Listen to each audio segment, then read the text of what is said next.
Hi guys, this is Archana from evidyarthi.in। इस session में हम लोग प्रपोजिशन की कॉमन एरर्स के बारे में बात करेंगे। बहुत सारे एडवांस लर्नर्स भी प्रपोजिशंस को लेके काफी कंफ्यूज रहते हैं। कहाँ पे टू लगाएं, कहाँ पर फॉर, कहाँ पे सिंस, बहुत कंफ्यूजन है। बट इस सेशन के बाद आपकी मोस्ट ऑफ द डाउट्स, बहुत सारे एडवांस लर्नर्स भी प्रपोजिशंस को लेकर अक्सर कंफ्यूज रहते हैं। कहाँ पर टू लगाएं, कहाँ पे सिंस, कहाँ पे फॉर, बहुत कंफ्यूजन है। बट इस सेशन के बाद आपके काफी सारे डाउट्स क्लैरिफाई हो जाएंगे। So let's get started. यहाँ पे कुछ सेंटेंसेस आप देख सकते हैं। इन सेंटेंसेस में कौन से करेक्ट है, कौन से इनकरेक्ट, ये आपको सोचना है। Okay, so he asked a coffee. Is this correct? What do you think?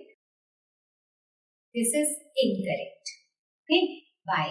क्योंकि जब हम किसी से कुछ मांग रहे हैं, कुछ डिमांड करते हैं या फिर कुछ देने को कहते हैं, तो हम लोग आस्क के साथ फॉर लगाते हैं। आस्क के साथ फॉर प्रपोजिशन आएगा। He asked for a coffee. Okay, so he asked for a coffee. Okay, next, I met with your friend. Met कौन सा वर्ब है? This is the past form of meat verb. तो meet का मतलब होता है किसी से फेस टू फेस मिलना। तो यहाँ पे विद की कोई जरूरत नहीं है, क्योंकि हम लोग यहाँ पे फ्रेंड के साथ फेस टू फेस मिलने के लिए मीट वर्ब यूज कर रहे हैं। सो आई मेट योर फ्रेंड, मतलब मैं तुम्हारे फ्रेंड से मिला। Next, our company's performance is inferior than theirs, means हमारी कंपनी की परफॉर्मेंस उनकी कंपनी की परफॉर्मेंस से inferior है, राइट? तो जब हम inferior, superior, junior या senior ऐसे comparative adjectives यूज करते हैं कंपैरिजन के लिए, तो वहां पे than प्रपोजिशन नहीं आता, to आता है। So instead of than we would use to. Okay, so our company's performance is inferior to theirs. Next, it was the worst storm since 10 years. Okay, is this correct? बहुत सारे लोगों को ये correct लग रहा होगा। इसमें बहुत कंफ्यूजन है, कहाँ पे फॉर लगाएं, कहाँ पे सिंस लगाएं। This is incorrect. क्यों?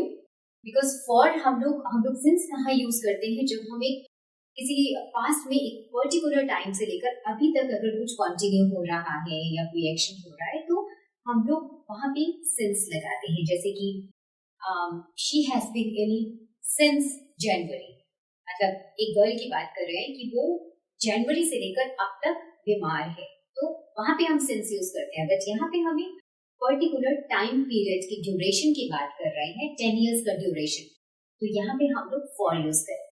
जब भी हम ड्यूरेशन की बात करते हैं, जैसे कि 2 weeks, 2 hours, 3 weeks, whatever, I mean the duration, वहां पे हम लोग for यूज करते हैं। सो यहाँ पे आएगा for,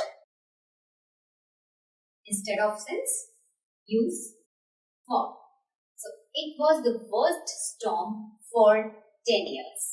Okay, next, he met misfortune.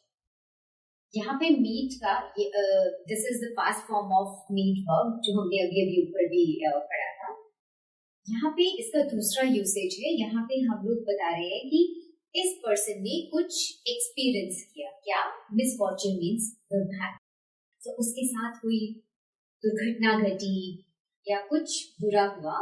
So he met misfortune, but something is missing here. This is incorrect. यहाँ पे आएगा he met with misfortune, right? He met with misfortune मतलब उसने ये एक्सपीरियंस किया, दुर्भाग्य, दुर्घटना, whatever, right? Some bad experience उसने एक्सपीरियंस किया। तो meet के दो यूसेज है, एक to face someone जैसे यहाँ पे था आई मेट योर फ्रेंड, मतलब कि मैंने तुम्हारे फ्रेंड से फेस टू फेस मुलाकात की, और यहाँ पे है कि वो दुर्भाग्य से मिला या उसके साथ कोई दुर्घटना घटी, सो ही मेट विद मिसफॉर्चून। यहाँ पे प्रपोजिशन आएगा विद, यहाँ पे किसी प्रपोजिशन की जरूरत नहीं है, right? So let's go ahead. Next, she insisted to pay. I think ये तो आपको पता लग रहा होगा कि ये करेक्ट नहीं है। क्यों करेक्ट नहीं है? बिकॉज इंसिस्ट के साथ ऑन प्लस वर्ब की आईएनजी फॉर्म आए, राइट?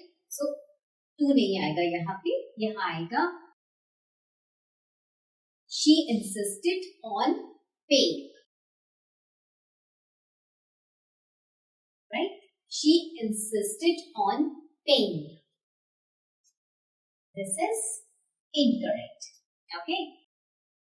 तो insist जब भी आएगा on plus verb की ing form. Next, let's go for writing. ये तो आपको करेक्ट लग रहा होगा, राइट? बट ये करेक्ट नहीं है। क्यों? बिकॉज go के साथ जब हम स्पोर्ट्स एक्टिविटीज या फिर लेजर एक्टिविटीज की बात करते हैं तो go के साथ कोई प्रपोजिशन नहीं आएगा, सिर्फ वर्ब की आईएनजी फॉर्म आएगी। सो let's go writing. This is correct. Next, he goes in the school. I think ये आपको पता लग रहा होगा कि दिस इज इनकरेक्ट, बिकॉज ये हम लोग अक्सर यूज करते हैं that he goes to the school. Why? टू क्यों लगेगा यहाँ पर? टू इसलिए लगेगा बिकॉज टू प्रपोजिशन हम लोग यूज करते हैं मूवमेंट के लिए, डायरेक्शन के लिए। तो यहाँ पे मूवमेंट हो रही है, he is going to the school, movement है, right? Okay, next, send this letter on my new address. ये भी इनकरेक्ट है। ये इसलिए इनकरेक्ट है क्योंकि यहाँ पर भी मूवमेंट हो रही है, राइट? लेटर भेजने की बात हो रही है, send this letter on my new address, मेरे नए एड्रेस के ऊपर लेटर भेजो। तो हम लोग एक्शन मूवमेंट की बात कर रहे हैं, सो यहाँ पर भी टू आएगा, ऑन में। So send this letter to my new address. So next, our house is near to the beach. ये करेक्ट है? No, this is incorrect. I know most of you would be thinking that this is a correct sentence, but this is not. Near का मतलब close to means